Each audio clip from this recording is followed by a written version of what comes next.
Is Blizzard's inability of banning one hacker killing the high-level ladder scene on Europe? Is Protoss incapable of winning games in big tournaments? And what is a perfect number? All of these questions are going to be answered in today's episode of StarCraft Today. StarCraft Today. Your favorite StarCraft news show. The last few weeks the European ladder has been terrorized by a hacker. Once this hacker enters the game with you, he will artificially inflate his APM, lagging the game because his APM goes somewhere between 200 and 300,000, which means that every second in-game actually lasts something like, I think it's like 30 or 20 real seconds. He will flow this command center immediately to the corner and then wait for you to either kill the command center or for you to leave the game. Most people leave the game because they don't want to waste an hour and a half of their life trying to kill a command center while the game is lagging. This is especially annoying for streamers who are continuously getting sniped by this hacker, thus making the ladder less viable of an option to practice, which means that less people play the ladder, and then it even becomes easier for this hacker to snipe the streamers, which means that we've seen Serral, Lambo, myself, Showtime, Heroin, basically everyone that has streamed StarCraft II at a high level in Europe in the past 2-3 weeks probably has been sniped at some point by this guy. He has a name written in Cyrillic, which loosely translates to complete idiot. My translation. My Russian never has been that great. But yeah, it's a bit of an issue. Blizzard has not yet released a statement, but a blue poster has responded to a forum post made by Samson about the ladder lag hack. And what he said was, "Hey Samson, if you encounter a player who appears to be cheating or exploiting in some way, you should use the in-game reporting options to report them." Then there's a link to how to report cheating in StarCraft II. If you manage to record video evidence of it happening, host the video on a video sharing site, make sure the video is private, then you can email the video link and details to hacks at blizzard.com.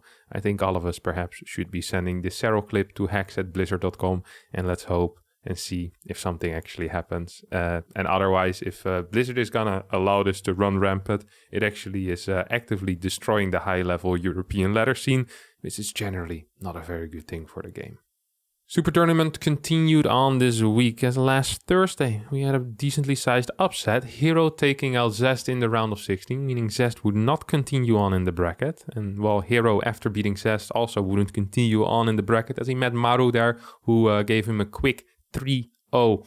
Zaun losing 0-3 to Solar is something that a lot of people would find surprising, and I myself found a little bit surprising as well. I do rate Solar very highly. I think he's very good, but oftentimes in these bigger tournaments, when it really matters and it is offline, he does underperform every now and then. Not the case so far, and he's actually looking very strong.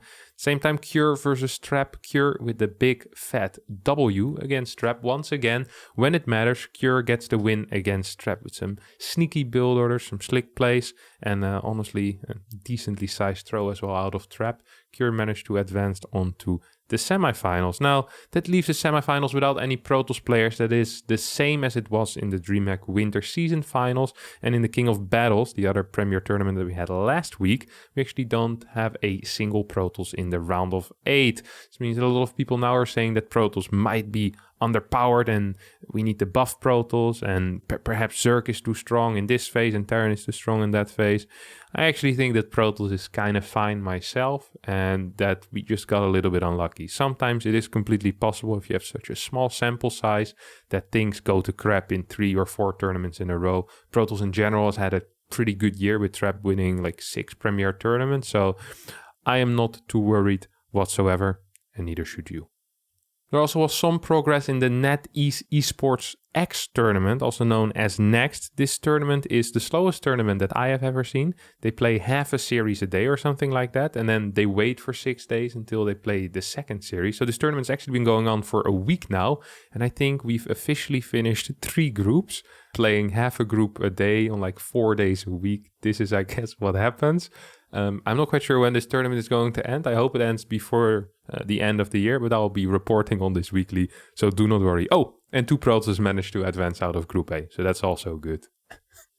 TSL 8 also returned this week, and we already had our fair share of upsets in just the first weekend. Spirit taking out Cure, a Korean Terran, and a Korean GSL champ being taken out by the 3rd best European Terran is a massive upset. European Terrans in general don't do too well in TVT against Koreans, but having not even our best Terran take out their best Terran, oh man, that feels good. So big up the spirit. Keep going, my friend. You're now in the winner bracket. You got it. Make us proud. Other upsets, Clem being taken out by 2 Koreans. Hero, who's been playing quite well recently, 2-1 Clem in the first round. And then Dream finished the job by 2-0ing Clem, giving Clem the worst performance he had in a while in a major or premier tournament. It's very sad for him. Of course, he'll be back later this year with last chance. And there's other tournaments, but still, it's bad for Clem. Going out in the first round is no fun. I know, because I also went out in the first round 0-4, lost to DRG and to Maru. And then the final upset is Zest. Zest actually losing to Ragnarok in the first round 2-0, and then getting knocked out by eLaser in the lower bracket 2-1, meaning eLaser advances on, and Zest is out. This week's game of the week is Maru versus Hero on Glittering Ashes, a game that started with a spotted proxy Rex. Hero responded with a proxy Stargate, which barely did anything, then went into a 33-minute macro game, in which Hero was extremely far behind, but bit by bit, Maru kept getting back, kept taking better fights. DTs, Carriers, Tempest, Colossi, Stalker and Zealots are some of the units that were built on the side of Protoss. Liberators, Ghost and Marauders, and a whole bunch of Vikings on the side of the Terran. It's an absolute slugfest, some of the best control I've seen out of a Terran player ever, and some of the most creative play out of a Pro, just trying to get around these stack switches of the Terran, going into 25 DTs at times, going into higher carrier counts at other times. A true slugfest. In the end, Maru wins it, but what a banger of a game it was. As always, we also had 3 ESL Open Cups this week. Cup 99. And we saw Dark take the first one in Korea, beating out DRG in the finals 3-1. Moving on to Europe, we saw Clem and Hero Marine rise through the bracket, meet each other in the finals, and this time around it was Hero Marine who actually won, meaning that Clem not only lost to Dream in a TVT, but also to Hero Marine. It wouldn't surprise me if he starts practicing TVT a whole bunch, and he's gonna come out as a phoenix risen from the ashes with great TVT. Then in America, something special happened, and it's not just because Special got to the semifinals and almost took out Zest. No, it's actually what happened on the other side of the bracket. Hellraiser with the run of a lifetime, taking out Gerald, which can be expected, maybe somehow, then destroying Dark and taking out Max Specs afterwards.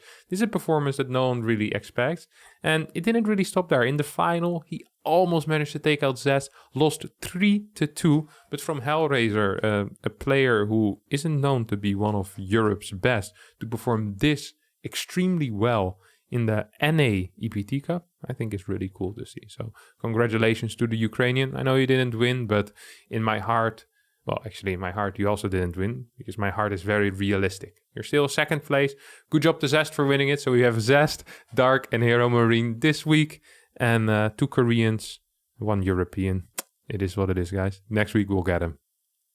This week's clip of the week is very special to me, because not only do we see a nuke, but we also see a pro player who is off racing with Zerg walk into the nuke. And that is something that I absolutely love.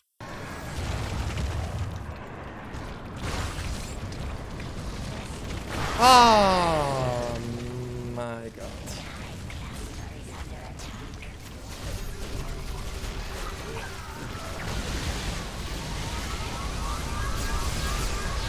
No, I didn't see that one.